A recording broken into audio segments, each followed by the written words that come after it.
मागं ना मी एक साडी घेतली होती, ती काय मला आवडली नव्हती, कलर तिचा चांगला नव्हता म्हणून दुसरी मी घेतलेली आहे. तर म्हटलं चला ही पण एकदा ओपन करून बघूया कशी आली म्हणून.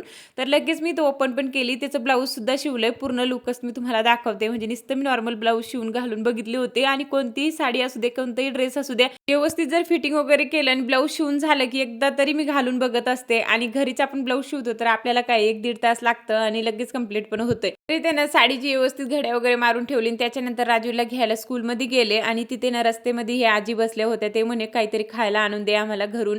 तर म्हटलं, "आजी माझ्याकडून ते शक्य होणार नाही. राजूला परत मला क्लासला न्यावं लागतंय." म्हणून मी त्याला बाहेरूनच घेऊन दिलं आणि त्याच्यानंतर परत घरी आले. त्याला भाजी चपाती खायची होती आणि मी नेलं पण असतं, पण राजूला घेऊन परत जायचंय म्हणून ते राहून गेलं आणि माझ्या मनात एक होतंच, की आपल्याला कुणीतरी जेवायला मागते आणि आपण दिलं नाही.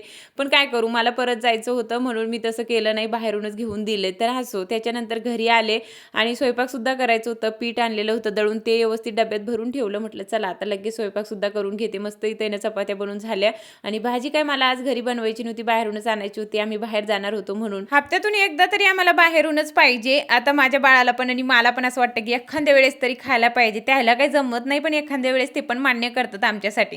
तर इथं पार्सलला वेळ होता तोपर्यंत आम्ही इथंच बसलेलो आणि माझी बडबड कुठेच थांबत नाही आणि ते अजिबात लक्ष देत नाही. त्याचं फक्त मोबाईलमध्ये लक्ष होतं. तर असो, त्याच्यानंतर घरी आलो. आता बघूया भाजी कशी लागते. पहिल्यांदाच आम्ही त्या हॉटेलमध्ये गेलो होतो आणि बऱ्यापैकी ठीक होती. इतकं पण चांगली नाही. नॉर्मल जशी लागते ना घरची भाजी तशीच होती. तर असो, त्याच्यानंतर मस्त जेवण करून घेतलं आणि आता राहिलं होतं सगळं पसारा पडलेला होता ते उचलायचं. ते सगळे काही भांडे घासून घेतले. त्याच्यानंतर लादी सुद्धा पुसून घेतली होती. तर चला आता ब्लॉगची एंड मी इथेच करते. भेटूया आता आपण उद्याच्या ब्लॉगमध्ये. बाय.